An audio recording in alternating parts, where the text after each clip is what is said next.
damas primeiro. Obrigado. Olá, amigos da Rede Mundo Maior de TV. Estamos aqui para mais uma série com o Despertar da Consciência, a busca do ser consciente através do autoconhecimento. E esta é mais uma produção, uma parceria da Rush Video Produções com o estúdio Fernando Miramês de Olivídio de Três Lagoas, Mato Grosso do Sul e de São Gotardo. Então, amigos da Rede Mundo Maior de TV, o nosso programa de hoje nós vamos falar sobre as enfermidades e as possibilidades. E queremos então, Sebastião, dar ênfase à possibilidade de não mais adoecer. E para isso, precisamos saber se as doenças são um mecanismo punitivo ou educativo. Muito boa pergunta. Antes precisamos saber se Deus criou doenças. E nós sabemos que Deus é um Pai de amor, de justiça e de bondade, e creio eu que jamais Ele teria criado esses mecanismos como educativos ou punitivos, embora, por não compreender a lei de justiça, de amor e de caridade, por desrespeito a essas leis de harmonia, que deveriam reger a nossa consciência e nossos veículos de manifestação, por isso nós os adoecemos, porque a partir da consciência que se manifesta, ela pode desorganizar a própria mente, que é o seu veículo mais importante no início dessa manifestação, e a mente em desalinho com essa lei de amor, de justiça e de caridade, possibilitaria um mecanismo de desorganização do universo psíquico ou perispiritual, e esse universo que gerencia o universo biológico, né, na sua concretização das metas, desorganiza este por sua vez. Então, no sentido profundo do termo, Deus, o arquiteto cósmico de todas as coisas, de todos os seres, jamais criou doenças e muito menos com mecanismos educativos ou punitivos. O que nos educa de fato é a compreensão e a observação das leis. Embora, quando essas doenças aparecem, já que estão sedimentadas, elas nos servem também de alertas, ou poderíamos dizer agora grosseiramente ou superficialmente falando, que elas seriam mecanismos educativos ou punitivos, mas somos nós que acionamos os mecanismos punitivos ou educativos. Punitivos como? Punitivo como quando nós as criamos como processo de autoculpa, de autopunição mesmo, sem perceber esta realidade. Reeducativo quando nós começamos a reorganizar o nosso comportamento para que desapareçam a causa desses efeitos manifestados.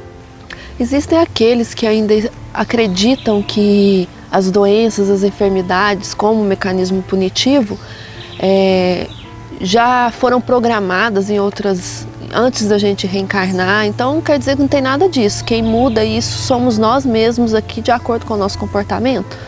Exato. A compreensão da lei através dos tempos, vamos dar um exemplo, né, nos convida a repensar cada situação a cada passo. Na época de Moisés, a lei era muito rústica, porque era o olho por olho, dente por dente. Ou seja, fazer a outrem o que você gostaria que ele lhe fizesse? Não. Fazer a outra exatamente o que ele te fizer, devolva na mesma moeda. Com Jesus, já conhecemos a lei de misericórdia, onde ele recomenda fazer a outrem somente o que gostaria que o outro nos fizesse. Então, as próprias leis vão sendo melhor compreendidas através dos tempos, e agora, com o ensinamento universal dos Espíritos, vemos a cada segundo a alteração. Se antes tínhamos o karma como uma lei de causa e efeito, hoje nós podemos alterar até esta lei no sentido de não mais adoecer.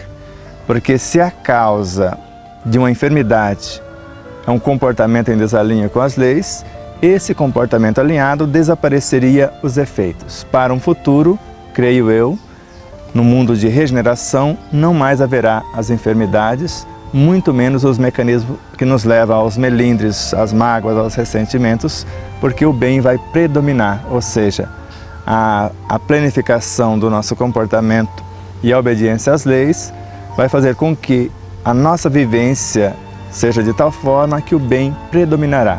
Então, a cada pensamento, palavra, atitude, em cada gesto, em cada ação, nós vamos estar serenamente compreendendo e aplicando o que nós chamamos o Evangelho de Nosso Senhor Jesus Cristo em espírito e em verdade. Certo, então através disso a gente pode compreender que todas essas perturbações, tanto física, psíquica ou espiritual, é uma resposta sincera de que desviamos do caminho certo, é isso?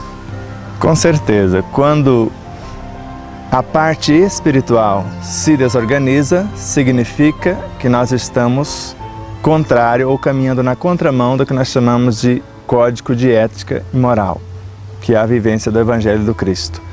A inteligência espiritual se desalinhou desta conduta. Quando nós desorganizamos de alguma forma os nossos relacionamentos, podemos dizer com tranquilidade que a nossa inteligência emocional ou a área da afetividade está em desalinho com essa consciência ética que deveria estar gerenciando a mesma. E quando a nossa intelectualidade se desvia desse contexto, nós adoecemos o corpo físico e todos os mecanismos de relacionamentos com o mesmo. Então sempre há uma causa anterior a esta manifestação. Para as desorganizações ocorrentes no universo físico, basicamente poderíamos visualizar o uso inadequado da inteligência intelectual. E os mecanismos causadores dos desequilíbrios psíquicos nós veríamos por trás dessa problemática conflitiva nos relacionamentos, o desalinho ou desajuste da inteligência emocional. E as doenças espirituais, no sentido profundo do termo, estaria a causa destas enfermidades espirituais no desajuste ou na desobediência a esse código de ético-moral, ou seja, o exercício da inteligência espiritual. E essas três inteligências, espiritual, emocional e intelectual, são os conteúdos, são as qualidades da consciência imortal, do ser que nós somos, do Espírito, como nós dizemos. Sebastião, então para desencadear uma doença no corpo físico, qualquer uma delas, primeiro, todos esses campos, o psíquico e o espiritual, eles estão ligados um com o outro e todos eles estão perturbados, é isso? Para que essa doença chegue ao universo biológico, nós podemos ver duas fontes de manifestações simultâneas. Pode ocorrer esse mecanismo perturbador de dentro para fora, criados pelo nosso próprio desalinho, ou ele pode ocorrer também com um comportamento, quando alguém sugere, o meio sugere um comportamento de fora para dentro. Um alimento preparado com a mente em desequilíbrio por alguém e quando será servido a nós, pela nossa invigilância nós trazemos o desequilíbrio do outro para dentro do nosso universo também. Por isso precisamos estar atentos para essas duas fontes geratrizes das enfermidades físicas, psíquicas e espirituais. Por mais que o alimento esteja nobremente preparado e não estamos alinhados de dentro para fora, nós podemos perturbá-lo também. Então as duas fontes principais por meio da alimentação, tanto o alimento pelo pensamento, pelos sentimentos, pela palavra, pela conduta, quanto os alimentos físicos que nos são ofertados ou através até dos relacionamentos que nós alimentamos também de fora para dentro. Então precisamos estar atentos e vigilantes nestes momentos de pensar, sentir, falar e agir e ao mesmo tempo de nos nutrir com a energia animal, com a energia vegetal, mineral e principalmente com a energia de quem confeccionou os alimentos. Atento para essas duas fontes ou bases fundamentais dessa manifestação harmônica ou desarmônica, nós podemos caminhar com tranquilidade rumo a uma planificação, uma saúde e uma felicidade integral.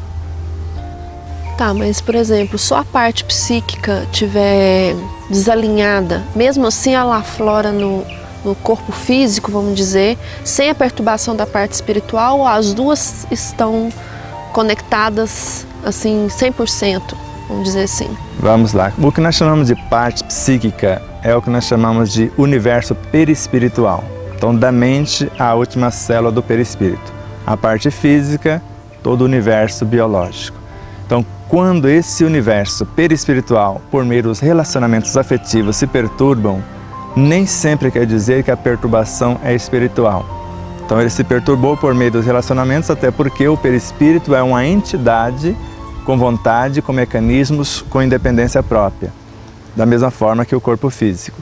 Então, quando os nossos relacionamentos com os semelhantes na área afetiva, no uso da inteligência emocional, se desalinha, nós podemos dizer que sedimentou, houve a construção da perturbação psíquica, que nem sempre originou-se da nossa vontade em adoecer ou de perturbar esses comportamentos. Porque às vezes nós chegamos com a melhor das intenções e alguém com comportamento em desalinho perturba-nos por não estarmos atentos com essa inteligência espiritual vigilante para manter em harmonia a inteligência psíquica ou emocional. Dessa forma, não harmônico o campo psíquico, isso fatalmente refletirá no físico e nos perturba biologicamente, onde podemos adoecer também. Então, Sebastião, dessas três partes, a física, a psíquica e a espiritual, qual delas, vamos dizer assim, é a parte mais importante para manter o todo em harmonia? Isso é muito fácil perceber. Quem gerencia o universo biológico é o universo perispiritual ou psíquico. Então, se quisermos manter em harmonia o universo biológico, precisamos cuidar da parte psíquica ou perispiritual.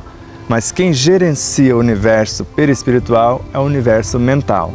Então, se quisermos mantê-lo em harmonia, precisamos melhorar as condições do pensar, do sentir, do falar a partir do nosso laboratório mental.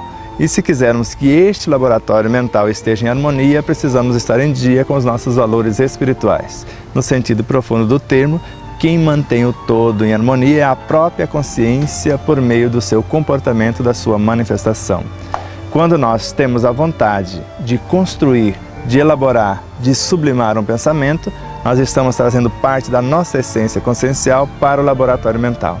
Só desse gesto acontecer, o nosso universo essencial ou consciencial harmoniza o universo mental. E por meio dos novos pensamentos, das novas ideias, dos novos sentimentos que estão sendo elaborados, isso reflete no universo perispiritual ou psíquico. E esse universo perispiritual em harmonia vai refletir com tranquilidade todos esses conteúdos no universo biológico. E além de refletir no universo biológico, após essa concretização de valores, ou essa sintetização, o universo onde nós nos encontramos, o meio, o lar, a família, o ambiente de trabalho, qualquer lugar, vai estar em harmonia também por interferência desse ser espiritual que manifestou por meio dos seus veículos. Então é isso. No próximo bloco comentaremos um pouquinho mais sobre esta pergunta. Não saia daí, voltamos já já.